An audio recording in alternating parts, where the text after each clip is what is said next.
하나님 말씀 같이 보겠습니다. 로마서 4장 16절부터 25절까지 말씀입니다.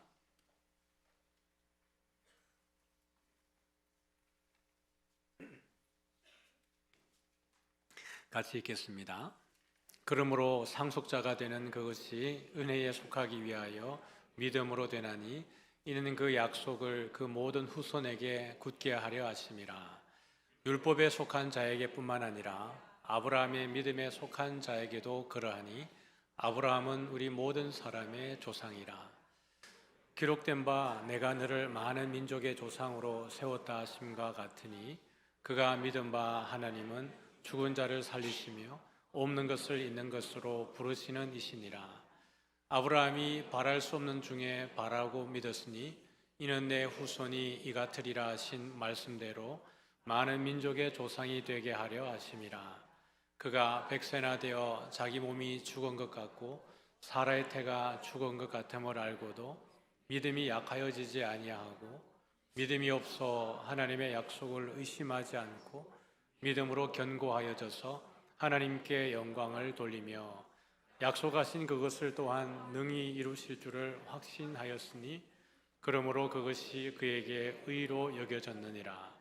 그에게 의로 여겨졌다 기록된 것은 아브라함만 위한 것이 아니요 의로 여기심을 받을 우리도 위함이니 곧 예수 우리 주를 죽은 자 가운데에서 살리신 이를 믿는 자니라. 예수는 우리가 범죄한 것 때문에 내줌이 되고 또한 우리를 의롭다 하시기 위하여 살아나셨느니라. 아멘. 네, 성도의 의를 위한 그리스도의 죽음과 부활이라는 제목으로 말씀을 나누기를 원합니다. 칭의에 대해서 이야기가 길어지고 있죠. 그만큼 중요하다는 이야기입니다. 그만큼 의로워진다라는 것, 그것은 하나님의 자녀가 된다는 뜻이고 구원의 백성이 된다라는 뜻이니까요. 이 부분은 중요하고 특별히 이 로마서 1차 독자가 되는 로마 교회 안에 있는 성도들 중에 유대인들에게 정말 우리가 의로워지는 것은 율법이 아니야. 율법이 아니고 우리의 행위가 아니야. 그리고 진짜 우리의 의로워지는 것은 순수한 믿음으로만 의로워지는 것이야 라고 유대인들에게 가르치면서 오늘은 특별히 이 4장에서 유대인들이 그렇게 붙들고 있는 그들의 믿음의 기준이 되고 모범이 되어지고 그들의 혈통의 시작이 되어지는 아브라함을 바울이 드러내면서 아브라함에게서조차도 이 율법이 또 그의 행위가 의로워지는 게 아니고 믿음으로 의로워지는 것이다 라는 것을 그들의 믿음의 조상이라고 하는 아브라함을 앞에 내세워서 오늘 내용을 풀어가고 있는 부분입니다. 본문의 1절부터 3절까지를 한번 볼까요? 같이 보겠습니다. 그런즉 육신으로 우리 조상인 아브라함이 무엇을 얻었다 하리요? 만일 아브라함이 행위로서 의롭다 하심을 받았으면 자랑할 것이 있으려니와 하나님 앞에서는 없느니라. 성경이 무엇을 말하느냐? 아브라함이 하나님을 믿음에 그것이 그에게 의로 여겨진 바 되었느니라. 1절을 보면 그런즉 육신으로 우리 조상인 아브라함이 무엇을 얻었느냐인 것입니다. 지금 계속해서 이제 칭의에 대한 이야기를 하고 있지 않습니까? 그러면서 우리 조상인 아브라함이 육신으로 얻은 것이 있을까? 그러면서 2절에 보니까 이렇게 얘기하죠. 만일 아브라함이 행위로서 의롭다 하심을 받았다 그러면은 자랑할 것이 있겠지만은 하나님 앞에서는 자랑할 것이 아무것도 없다 그랬어요. 그러면서 3절에 같이 읽어볼까요? 다시 성경이 무엇을 말하느냐? 아브라함이 하나님을 믿음에 그것이 그에게 의로 여겨진 바. 바울이 말하는 것은 성경이 기준이에요. 성경이 도대체 뭐라고 하느냐? 너희들의 어떤 유대인들의 전통과 구전과 관습과 이 경험들, 그것들이 기준이 되는 게 아니고요. 유대인들은 여전히 예수님을 믿으면서도 그 안에 천사 숭배하는 자들이 있기도 했고요. 절기를 계속해서 고수하는 이들이 있었고 할례를 생명같이 여기는 이들이 여전히 예수 믿으면서도 이런 것들은 해야 된다라고 말하는 이들이 있었습니다. 그런 것들이 기준이 되는 게 아니고 성경이 도대체 무엇라고 말하는지 한번 볼까라고 이야기하면서 한 이야기가 무엇입니까? 아브라함이 하나님을 믿음에 그것을 그의 의로 여겨진 바 되었다. 행위로서 한 것이 아니고 믿음으로 의로워졌다라는 것을 이 혈통적 유대인이 육신의 조상인 아브라함의 예를 들어서 바울이 툭 던져내는 거예요. 그러니 여러분, 이 교회 안에 있었던 유대인들이 얼마나 충격이었겠어요. 지금까지 자기들이 손민 사상을 가지고 이방인들을 판단하고 정죄하고 비교하고 그렇게 했는데, 바울이 하는 이야기는 그게 아니라니까 이거를 대놓고 글로 표현하고 있는 거예요. 아브라함, 유대인들이 되게 당황스러웠겠죠. 그러면 그들이 육신의 조상이고 유대인들의 혈통의 조상으로 그들 손민 사상의 시작이라고 딱 생각하고 있는 아브라함은 도대체 어떤 사람인가? 아브라함의 정체성에 대해서 우리 한번 접근해 보도록 하죠. 사도행전 7장에 보면 스데반의 설교가 등장을 하고 있는데요. 사도행전 7장 2절 말씀을 먼저 한번 보겠습니다. 같이 읽죠. 스데반이 이르되 여러분 부형들이여 들으소서. 우리 조상 아브라함이 하란에 있기 전 메소보다미아에 있을 때에 영광의 하나님이 그에게 보여.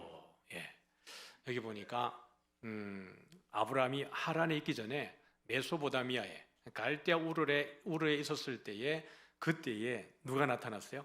영광의 하나님이 그에게 보여, 이렇게 얘기했습니다. 그러니까 아브라함이 하나님과의 대면 속에서는 하나님이 찾아가신 거예요. 하나님이 여기 보여라고 하는 것은 시각적으로 인지할 수 있는 단어입니다. 그러니까 아브라함이 하나님의 임재를 어떤 방식인지는 모르겠지만 깨달을 수 있도록, 느낄 수 있도록 나타났다는 이야기예요. 예를 들면 바울이 다메섹 도상으로 가다가 그 빛 가운데에 부활하신 주님을 만나 배웠잖아요. 이것 때문에 바울의 눈이 실명을 하게 됩니다. 그만큼 강력한 빛이 바울에게 임한 것처럼 우리가 어떤 형태인지 몰라도 아브라함이 충분히 인지하고 감각할 수 있도록 아브라함에게 나타나신 거예요. 저도 여러분 음성을 들은 적이 있다 그랬잖아요. 수호야 그랬어요. 이 세 번의 음성이 선명하게 들렸어요. 그게 하나님의 음성이라고는 장담 못해요. 그렇지만 아주 굵고 강력한 제 이름의 세 번의 콜링이 있었습니다. 근데 이것을 들었을 때에 뭐 책망하는 소리도 아니고 그냥 저를 부르는 소리였습니다. 그런데 이것이 너무나도 선명하고, 지금까지 제가 이 길을 사역자의 길을 가는 데 있어서 여러분 힘들고 고단한 일도 있고 그만하고 싶은 사역이 왜 없었겠어요? 그 수많은 상황 가운데에서도 돌이킬 수 없었던 이유는 그것 때문에 그렇습니다. 그때 들었던 그 음성과 수많은 이 영적 체험들이 저로 하여금 이 길에서 돌이킬 수 없는 하나의 중요한 터닝 포인트가 되고 인생의 이 중요한 포인트가 되었어요. 잊을 수가 없습니다. 그것은 그 자체로 아주 온화한 음성이었지만 두려웠어요. 왜냐하면 한 번도 제가 들어보지 못한 음성이었고 제가 잠결에 스치듯 지난 음성이 아니기 때문에 그렇습니다. 그것 때문에 제가 잠을 깨게 되었고 주변에 누가 나를 부르는지를 주변을 샅샅이 뒤지게 되었고 아무도 발견할 수 없는 상황 속에 아주 두려움에 사로잡히게 되었죠. 어쩌면 아브라함에게 그런 하나님의 현현은 아브라함으로 하여금 어떻게 이 콜링에 응답할 수밖에 없었는지를 보여주는 중요한 단서가 되어지는 겁니다. 그러면 아브라함이 그 갈대아 우르에서 그냥 일반적인 삶을 살았느냐? 그렇지 않은 것 같아요. 여호수아 24장 우리 2절을 보면, 여호수아 24장 2절인데요. 같이 볼까요? 여호수아가 모든 백성에게 이르되 이스라엘의 하나님 여호와께서 이같이 말씀하시기를 옛적에 너희 조상들 곧 아브라함의 아버지 나홀의 아버지 데라가 강 저쪽에 거주하여 다른 신들을 섬겼으나. 여기 보니까 데라가 누굴 섬겼다고요? 다른 신들을 섬겼다. 여기도 엘로힘이라는 단어가 쓰였어요. 다른 엘로힘들을 섬겼다 이렇게 되어져 있어요. 그러니까 데라가 그 아버지가 여러분 다른 신들을 섬겼으면 그 자식들은 안 섬겼겠어요? 자식들도 섬겼겠죠. 그런데 한 우상을 섬긴 게 아니라 여러 신들을 섬기는, 그러면 아브라함은 어떤 사람이냐 그러면 여러 우상들을 섬기는 가운데 있었어요. 우리가 믿음의 조상 그러니까 아브라함의 믿음이 대단한 것 같지만 아브라함의 콜링의 현장은 우상 숭배하는 현장이었습니다. 그때 하나님이 나타나셔서 아브라함을 부르시면서 너는 본토 친척 아비 집을 떠나라 그러신 거예요. 내가 너로 하여금 모든 민족에게 복을 베풀게 하겠다라고 하는 메시지가 아브라함에게 들려지게 된 것입니다. 여러분, 아브라함에게는 이게 충격적인 상황이었겠죠. 왜냐하면 여러 우상들을 섬기는 가운데에 어떠한 신도 그에게 나타나서 이런 메시지를 준 적이 없었을 테니까요. 그런데 스데반의 설교에서 말씀하기를 하나님, 영광의 하나님이 그에게 보여라고 이야기하고 있습니다. 그가 부인할 수 없는 강력한 임팩트를 통하여서 하나님이 아브라함을 불렀을 때 거부할 수 없는 은혜, 불가항력적 은혜 가운데 아브라함은 자기를 내어 맡길 수밖에 없는 거예요. 왜냐하면 가지 않으면 큰일 날 것 같은 그 위협감이 있다니까요. 제가 다른 메시지를 들은 게 아니에요. 그냥 전 세 번의 음성을 들은 것뿐이고 그게 하나님의 음성이라고 말은 못하겠어요. 그러나 그럼에도 불구하고 그 메시지는 제 인생의 중요한 하나의 터닝 포인트가 되었습니다. 그런 가운데 아브라함이 이 길을 가는 가운데에 하란이라는 곳에 머물게 돼요. 갈대아 우르도 여러분 문명국가고 그 다음에 하란도 무명지입니다. 그런데 가나안 땅은 그렇지 않거든요. 그러니까 여러분 아브라함은 직접적인 메시지를 들었어도 주변에 있는 가족들은 또 못 들었을 테니까 데라가 또는 그 가족들이 고민이 많지 않았겠어요? 하란에 머물면서 야 이게 가는 게 맞을까? 진짜 아브라함 자신은 너무나 확신한데 가족들이 계속 이 발목 잡고 있으니까 여러분 가족들 입장에서는 여기를 떠나가지고 자기 시골 가라 그러면 가겠어요? 그것도 옛날의 말입니다. 문명 국가에서 힘들었겠죠. 그런 가운데 하나님이 그 데라가 그 하란에서 죽게 되었을 때, 아브라함의 아버지 데라가 죽었을 때 하나님이 다시 아브라함을 통해서 이야기하는 것이에요. 창세기 12장에 나타나는 것처럼 너는 내 본토 친척 아비 집을 떠나라. 내가 너로 말미암아 모든 민족이 복을 받게 하겠다. 다시 하나님이 아브라함에 나타나셔서 다시 콜링을 하는 거예요. 그때 아브라함이 가나안 땅으로 들어가는 것입니다. 하나님이 불러셨을 때에 항거할 수 없는 은혜 앞에 이끌려서 갔는데 막상 들어가 보니까 하나님이 아브라함 자신에게 자녀를 줘요, 안 줘요? 자식이 없는 거예요. 분명히 갈대우르에서 나갈 때에 너로 하여금 모든 민족이 복을 받게 하겠다 그랬는데 자식을 주지 않으니까 아브라함의 마음이 답답한 거거든요. 그러면서 고민하는 가운데 아브라함이 마음에 기도를 하면서 고민했겠죠. 하나님이 나에게 나로 말미암아 모든 민족이 복을 받게 하겠다 그러는데 나에게 자식이 없으니, 창세기 11장에 보면 사라는 잉태하지 못하여 자식이 없었더라라고 이미 우리에게 그 단서를 보여주고 있습니다. 잉태하지 못하여 잉태가 안 되는 거예요. 그러니 아브라함이 선택한 게 뭐냐 그러면 그래도 내 집 가운데 가장 충직한 종 하나를 선택해가지고 양자로 삼는 겁니다. 양자로 삼아서 내 모든 것을 위임하겠다라는 것이 아브라함의 생각이었어요. 그렇게 하면서 하나님 앞에 기도할 때에 하나님이 창세기 15장 4절에 이렇게 이야기합니다. 같이 한번 보겠습니다. 시작. 여호와의 말씀이 그에게 임하여 이르시되 그 사람이 내 상속자가 아니라 내 몸에서 날 자가 내 상속자가 되리라 하시고, 하나님 개입하셔서 야 그게 아니야, 엘리에셀이 너의 상속자가 아니야, 입양하지 마, 이렇게 된 거죠. 그러면서 볼까요? 5절 6절입니다.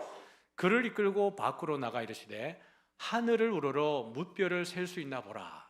또 그에게 이르시되 내 자손이 이와 같으리라.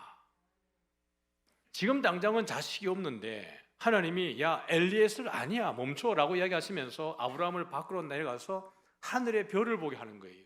별을 보면서 하늘의 뭇별을 봐, 내가 너에게 이 뭇별 같은 자손을 주겠어 라고 이야기를 했습니다. 7절 말씀 봅니다. 6절 말씀 6절 시작. 아브라함이 여호와를 믿으니 여호와께서 이를 그의 의로 여기시고.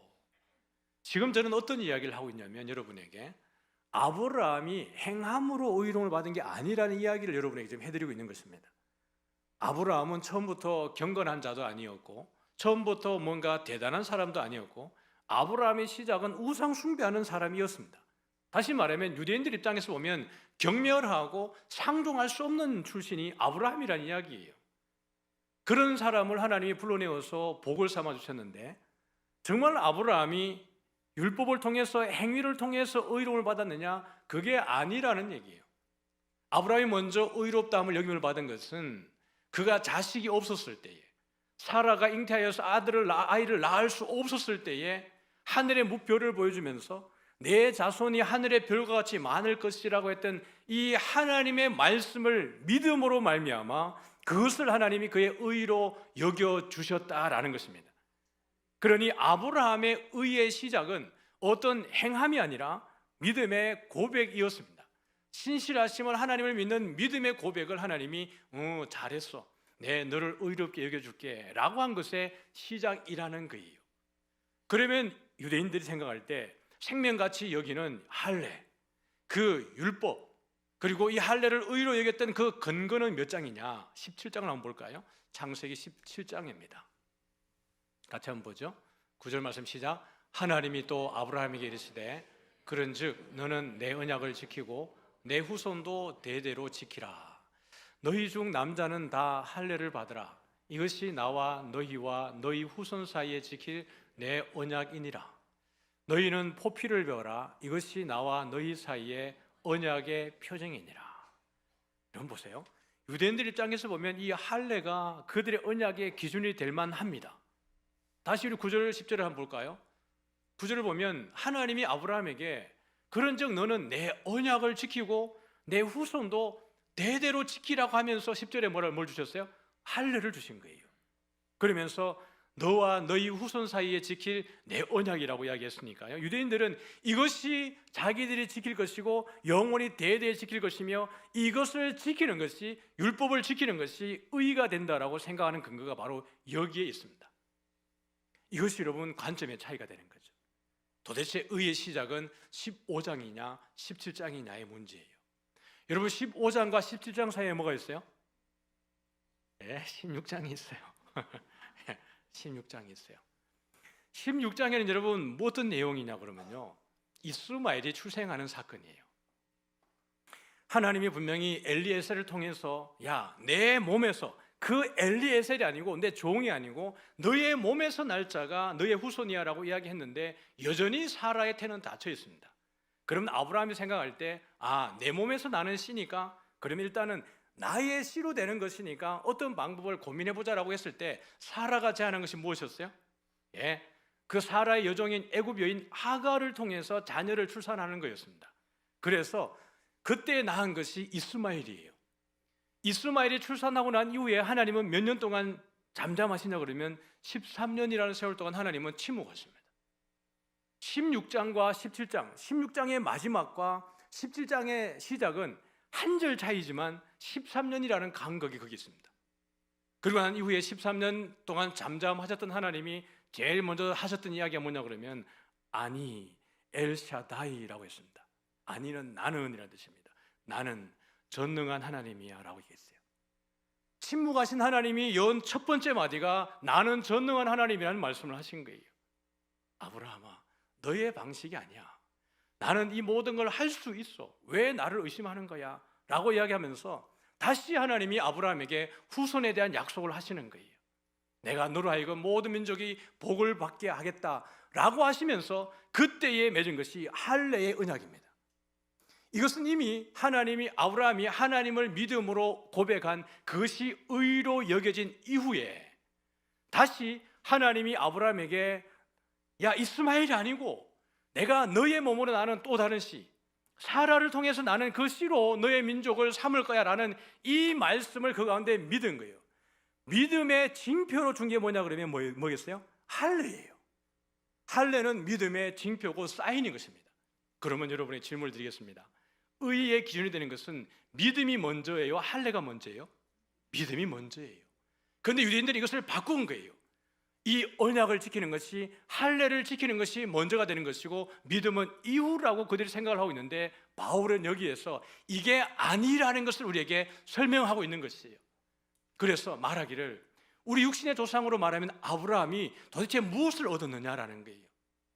아브라함이 행위로서 의롭다함을 받았다 그러면 그것이 자랑이 되겠지만은 하나님께는 그것이 자랑이 아니라는 거예요. 성경이 무엇을 말하느냐? 성경은 말하기를 아브라함이 하나님을 믿음에 그것을 그의 의로 여겼다라고 이야기를 한다는 거예요. 그러면서 바울은 우리에게 두 가지를 예를 들어주고 있는데 오늘 본문의 4절과 5절 한번 보겠습니다. 오늘 보면 로마서 4장 4절과 5절이에요. 같이 한번 읽어보죠. 시작. 일하는 자에게는 그 삭시 은혜로 여겨지지 아니하고 보수로 여겨지거니와 이를 아니할지라도 경건하지 아니한 자를 의롭다 하시는 이를 믿는 자에게는 그의 믿음을 의로 여기시나니. 4절을 한번 봅니다. 4절 보면 일하는 자에게는 그 삭시 뭐예요? 보수예요. 보수. 만약에 아브라함이 자기가 열심히 해가지고 하나님의 마음에 감동시키고 지성이면 감천이라고 자기가 노력하고 애쓰고 해서 하나님이 거기에다가 은혜를 주신 것이면 이것은 은혜가 아니고 뭐라는 거죠? 그냥 자기의 몫이고 뭐죠? 보수로 여겨진다라는 거예요. 그 다음에 우리 5절 볼까요? 일을 아니할지라도 경건하지 아니한 자를 의롭다 하시느니, 여기 뒤에 보면 경건하지 아니한 자나 앞에 일을 하지 아니한 거나 사실 똑같은 거예요. 본인이 일을 전혀 하지 않았는데 하나님의 마음에 들도록 살지 못했음에도 불구하고 그것을 의로 여겨주시는 이를 믿는 자, 그의 그 믿음을 보고 의로 여기신다라고 이야기를 했습니다. 여러분이 전혀 수고하지 않았는데, 애쓰지 않았는데, 여러분 가만히 있는데 한 달에 몇백씩을 준다고 한번 생각을 해보세요. 여러분이 취직하지 않았는데도 불구하고 나라에서 계속해서 여러분들이 돈을 준다고 생각을 해보세요. 그러면 그것이 여러분에게 보수가 아니고 뭐예요? 그냥 은혜예요. 여러분, 이 예가 어디냐 그러면 신명기 9장입니다.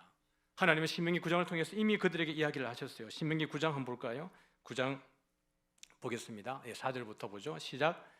내 하나님 여호와께서 그들을 내 앞에서 쫓아내신 후에 내가 심중에 이르기를 내 공의로움으로 말미암아 여호와께서 나를 이 땅으로 인도하여 들여서 그것을 차지하게 하였다 하지 말라. 이 민족들이 악함으로 말미암아 여호와께서 그들을 내 앞에서 쫓아내심이라. 지금 무슨 이야기를 하고 있냐 그러면 4절을 앞에를 보여주세요.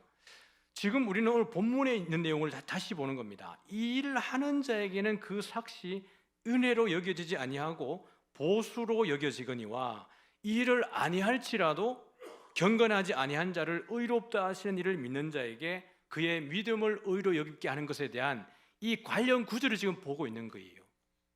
실제로 여러분, 이스라엘 백성들이 가나안 땅에 들어갔을 때 그들이 수고한 것을, 그들이 수고로 무언가를 이룬 게 아니에요. 가나안 땅에 들어가기 전에 이미 거기에 살았던 가나안 사람들이 뭘 했어요? 과일나무를 심고 또 곡식을 심고 열매 맺히는 것을 이미 심어 두었습니다. 가나안 땅에 이미 살고 있는 사람들이 이미 집을 지었고 성을 만들었고 요새를 지어 두었습니다. 이스라엘 백성들은 그들이 들어가서 이미 가나안 땅에서 행했던 사람들이 해놓은 것을 취한 것뿐이에요. 그럼 여러분, 이미 광야에 있었던 이 사람들이 가나안 땅에 있었던 그 일들을 위해서 한 것이 있어요, 없어요? 없어요. 그들이 가서 나무를 심은 게 아니고 그들이 가서 집을 짓거나 요새를 지은 것이 아니었습니다. 오늘 바울이 말하는 것처럼 이 일을 아니할지라도 경건하지 아니한 자를 의롭다 하시는 이를 믿는 자, 이 일을 한 자에게는 그 삭시 보수가 되는 것이지만은 이 일을 아니한 자에게 그 삭을 몫을 주는 것은 보수가 아니라 은혜라는 것이에요. 그러면서 신명기 9장 4절에 보니까 하나님이 그들에게 준 말씀이 이것이에요.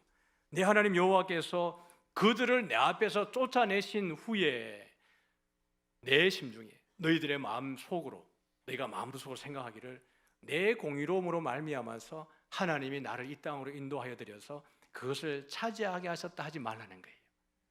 마음에 생각할 때, 우리의 믿음이 좋아서, 우리가 광야에서 순종을 너무나 잘했기 때문에, 하나님의 말씀을 너무 잘 믿었기 때문에 여기까지 왔고 거기에 대한 결과로 하나님이 이 모든 걸 주셨구나라고 생각하지 말라는 거예요. 뒤에 하반절을 볼까요? 4절 하반절. 이 민족들이 악함으로 말미암아 여호와께서 그들을 너희 앞에서 쫓아내심이라 라고 하면서 5절 다시 한번 강조하고 있습니다. 5절 다시 읽어볼까요? 내가 가서 그 땅을 차지함은 내 공의로 말미암음도 아니며 내 마음이 정직함으로 말미암음도 아니요 이 민족들이 악함으로 말미암아 내 하나님 여호와께서 그들을 내 앞에서 쫓아내심이라. 여호와께서 이같이 하심은 내 조상 아브라함과 이삭과 야곱에게 하신 맹세를 이루려 하심이니라. 앞에 있는 부분 보여주시죠. 다시 말하기를 내가 이 땅을 차지하는 것은 너희의 공의도 아니고 너희의 정직함도 아니고 너희의 착함도 아니고 너희의 성실함도 아니라는 얘기예요. 너희의 어떠한 것으로 이 땅에 있는 그 원수들을 몰아낸 것이 아니라 그저 이 땅에 있는 사람들이 악하기 때문에 하나님이 심판하셨다라는 뜻이에요. 이것은 이미 하나님이 아브라함을 부르셨을 때 창세기 15장에서 이미 예언하셨던 내용입니다. 내가 4대 만에 이 땅으로 돌아오게 될 것이다 라고 이야기했어요.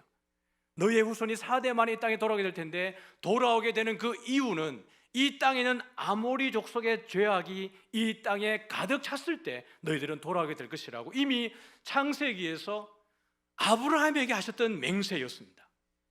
그러므로 이것은 너희들의 어떤 공의와 정직함과 성실함과 충성 때문이 아니라 아브라함과 이삭과 야곱의 하나님의 신실하신 하나님의 언약의 성취로 이루어진 것이지 너희의 몫이 아니라는 거예요. 그러니 바울이 하는 이야기가 바로 그 이야기입니다. 일을 하는 자에게는 삭시, 그에게 보수로 여겨지는 거예요. 그러나 이스라엘 백성들은 그 땅을 차지하게 될 때 하나님에게 보수를 받은 게 아니라 뭘 받은 거예요? 은혜를 받은 거예요. 우리가 하나님 앞에 의로워지는 것, 하나님께 구원받는 것이 그러하다는 이야기입니다.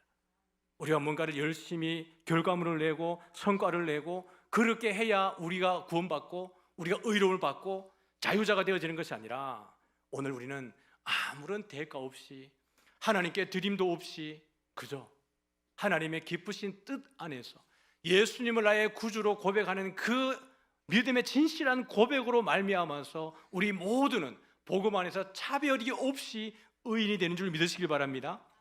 우리의 마음속에 내가 남들보다 더 많이 수고했고 더 많이 헌신했고 더 많이 뭔가를 기여했고 이런 마음이 있는 것 때문에 어떻게 하고 있습니까? 다른 사람들을 비판하고 정죄하고 비교하고 그런 일들이 생기는 거죠.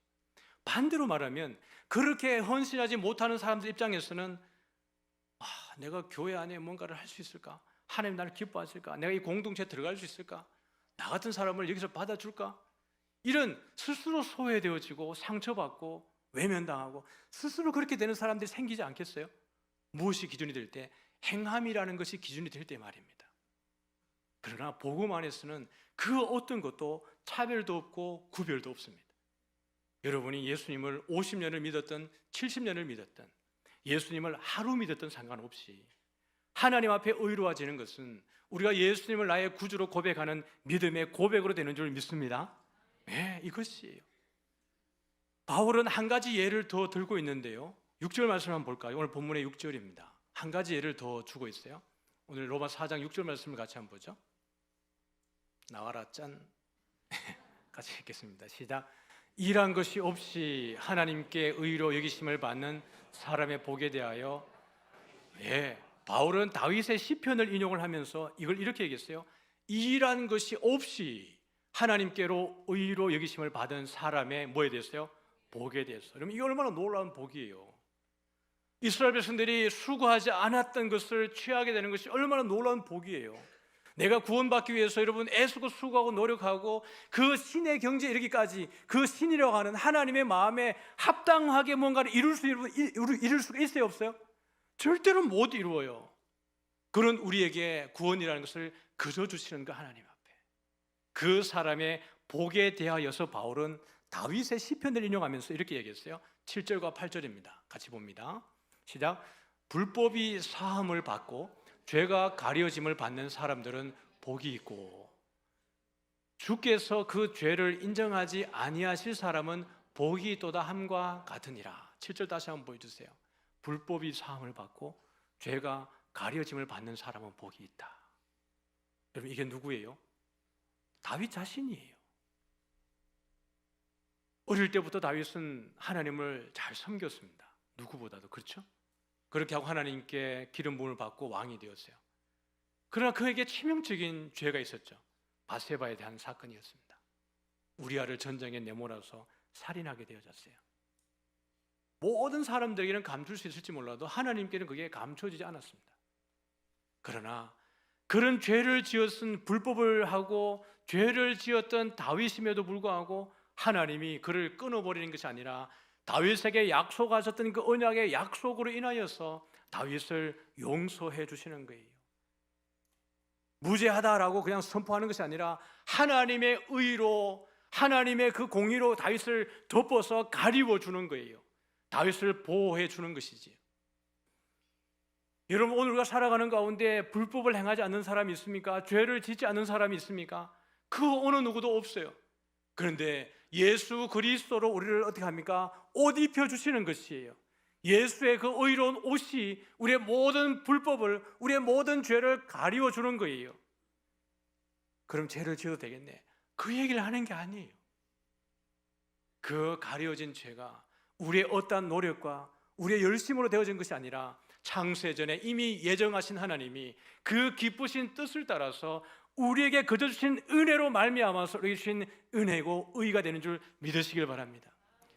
바울은 우리에게 이야기하기를 아브라함의 예를 들면서 그 얘기를 하는 거예요. 우리의 의로워지는 것은 얘들아 너희가 말하는 육신의 조상인 아브라함조차도 행위로 의로워진 게 아니야.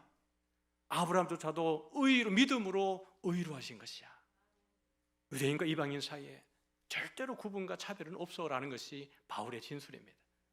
그런 여러분 아브라함이 그런 믿음이 없었느냐? 아니에요. 그 믿음의 행위가 대단했어요. 그것이 오늘 우리가 읽었던 본문의 내용으로 말씀을 한번 정리해 보도록 하겠습니다. 16절 말씀 한번 같이 볼까요? 16절과 17절인데 16절만 먼저 보겠습니다. 시작. 그러므로 상속자가 되는 그것이 은혜에 속하기 위하여 믿음으로 되나니 이는 그 약속을 그 모든 후손에게 굳게 하려 하심이라. 율법에 속한 자에게 뿐만 아니라 아브라함의 믿음에 속한 자에게도 그러하니 아브라함은 우리 모든 사람의 조상이라.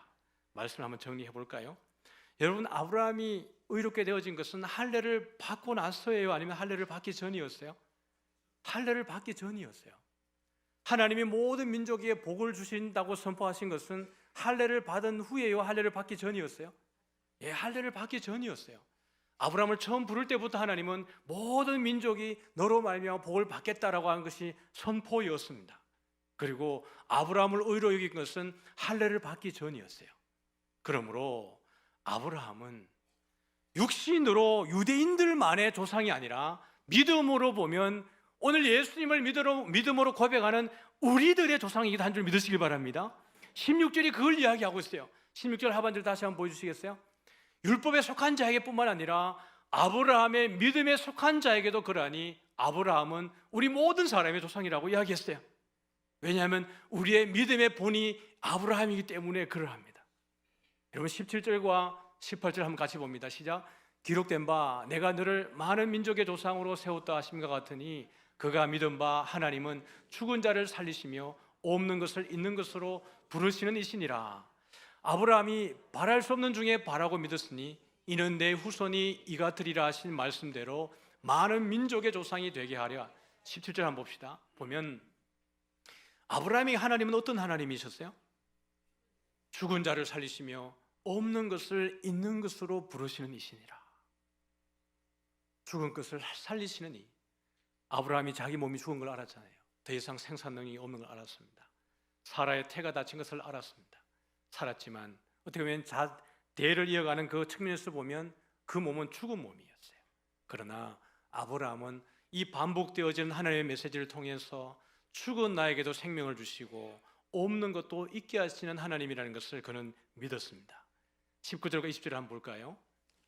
그가 100세나 되어 자기 몸이 죽은 것 같고 사라의 태가 죽은 것 같음을 알고도 믿음이 약하여지지 않고 20절 믿음이 없어 하나님의 약속을 의심하지 않고 믿음으로 견고하여져서 하나님께 영광을 돌리며. 예.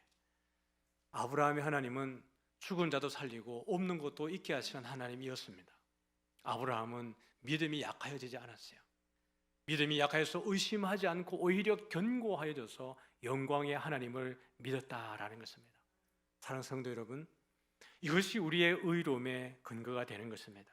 우리 예수님은 그러한 우리들에게 우리의 그 모든 불법과 죄를 가리워주기 위해서 우리의 죄 때문에 자신의 몸을 내어줌이 되었다라고 오늘 본문 25절에 이야기합니다.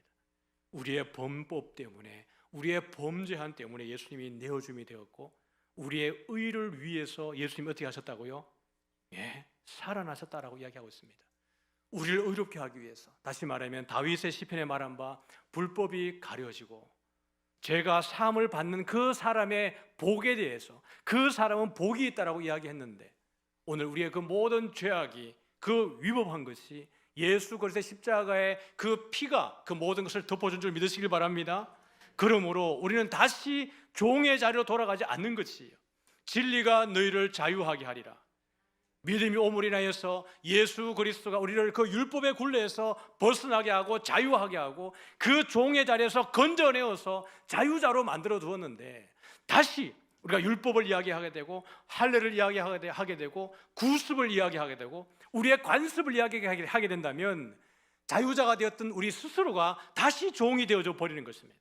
그것이 아니라 예수님은 우리를 의롭게 하기 위해서 죽음 가운데 부활하게 하셨고 이를 우리의 믿음의 주가 되신 줄 믿으시길 바랍니다. 이 한 주간 또 살아갈 때에도 이 믿음의 주를 바라보면서 여러분이 자유함을 누릴 수 있기를 주의 이름으로 축복합니다. 여러분을 억누르고 있는 죄책감, 그 모든 마음의 어려움들 다 내려놓으십시오. 왜냐하면 예수님께서 이것을 위해서 돌아가셨고 이것을 위해서 부활하셨기 때문에 그렇습니다. 우리 모두가 의인이 된다는 것은 하나님의 자녀가 되는 것이고 하나님의 천국 백성이 되어지는 것이에요. 부모가 자식 가운데에 속 썩이는 자식이 있다고 사랑하지 않는 부모는 없습니다. 속이 상할 뿐이지만 여전히 첫째 아들이나 둘째 아들이나 저 막내나 동일하게 사랑하는 것이 부모 마음인 것처럼 우리가 죄를 지었을 때 하나님의 마음이 아프지만 그러나 우리가 이미 창세 전에 그 기쁘신 마음으로 예정하신 그 하나님께서 우리를 부르시면은 후회하심이 1도 없는 줄 믿으시길 바랍니다. 이 한 주간 믿음으로 이 주님을 누리시기를 축복합니다.